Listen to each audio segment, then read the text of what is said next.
Jansangh party व्यवस्थापक अध्यक्षुलु श्याम प्रकाश मुखर्जी गारी बलिदान दिवस पुरस्करिंचुकोनी सोमवाరం ఉదయం చిత్తూరు గాంధీ విగ్రహం ఎదుట బీజేపీ చిత్తూరు సెంట్రల్ మండల అధ్యక్షులు జి షణ్ముగం ఆధ్వర్యంలో శ్యామ్ ప్రసాద్ ముఖర్జీ వర్ధంతి పూజా కార్యక్రమాలు ఘనంగా జరిగాయి. ముఖర్జీ చిత్రపటానికి పూజలు చేసి పుష్పాంజలి ఘటించి ఘనంగా బీజేపీ నాయకులు అట్లూరు శ్రీనివాసులు, చందు, రమభద్ర తదితర నివాళులు అర్పించారు.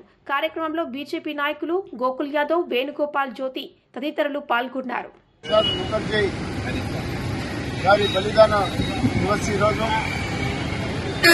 చిత్తూరు జిల్లాలో అన్ని బూతుల్లో కూడా ఈ కార్యక్రమం చేయాలనేసి పార్టీ రాష్ట్ర అధ్యక్షురాలు డాక్టర్ పొందిరెడ్డి గారి పిలుపు మేరకు ఈరోజు చిత్తూరు నగరం 37వ డివిజన్ 65వ booth number 2 doctor Shyam Prasad Mukherjee గారి బలిదాన దివస్ ని పార్టీ జరుపుకుంటా ఉంది.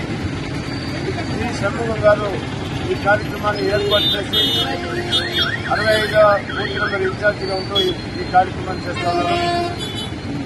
డాక్టర్ శ్యామ్ ప్రసాద్ ముఖర్జీ గారు ఆర్టికల్ 370 కోసం ఏదైతే పోరాటం చేశారో దాన్ని ఈ 11 సంవత్సరాల నరేంద్ర మోడీ గారి పరిపాలనలో దాన్ని సాధించింది భారతీయ జనతా పార్టీ అనే విషయాన్ని తెలియజేసుకుంటూ ఈ యొక్క సందేశాన్ని ప్రజలందరికీ దగ్గర కూడా తీసుకెళ్లాలని పార్టీ ఆదేశించి దాన్ని కార్యకర్తలు మేమందరూ కూడా ఆ పనిని నిర్వహించామని తెలియజేసుకుంటూ భారత్ మాతాకి జై.